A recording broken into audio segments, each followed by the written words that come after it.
Can we talk about nation-states in the Middle Ages? Imagine a world where countries as we know them today did not exist. Instead, Europe was a patchwork of small territories ruled by local lords. That's what most of the Middle Ages looked like. During this time, power was spread out among nobles, landowners, and the church. No single ruler controlled a large, unified nation like we see today. Instead, people identified more with their local lord or their town than with a nation. But as the Middle Ages moved toward its later years, things started to change. Around the 13th to 15th centuries, monarchs in places like England, France, and Spain began to gather more control. They worked to expand their borders and bring more areas under their direct rule.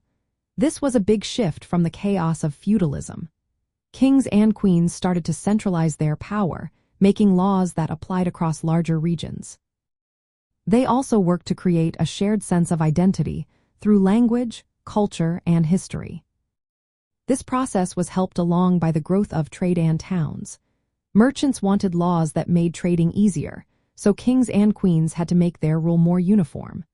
At the same time, the power of the Catholic Church started to decline in political matters. This gave monarchs more room to rule without church interference. These changes didn't happen overnight, but they set the stage for the idea of a nation with a clear border and a unified government. The real turning point came in the mid-17th century. The Peace of Westphalia in 1648 officially recognized the sovereignty of states. It said that rulers had full control over their land and religion. This treaty ended a long series of wars called the 30 Years' War and marked the start of the modern nation-state system. It was the first time that countries were seen as independent entities with their own borders and governments. Some early signs of national identity appeared in the Middle Ages. For example, in England, people started to feel connected through religion and language. The translation of the Bible into English helped people see themselves as part of a shared community.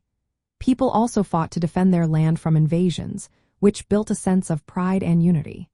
But this was limited to the educated and wealthy. Most people still identified more with their local lord than with a nation. So, while medieval Europe did not have modern nation-states, it was a time of big changes. The decline of feudalism, the rise of royal power, and the growth of shared culture all helped prepare the way for the nations we recognize today. The late Middle Ages was a transitional period where the idea of a unified political and cultural identity was beginning to take shape. The full concept of a nation-state would only come later, in the 16th and 17th centuries.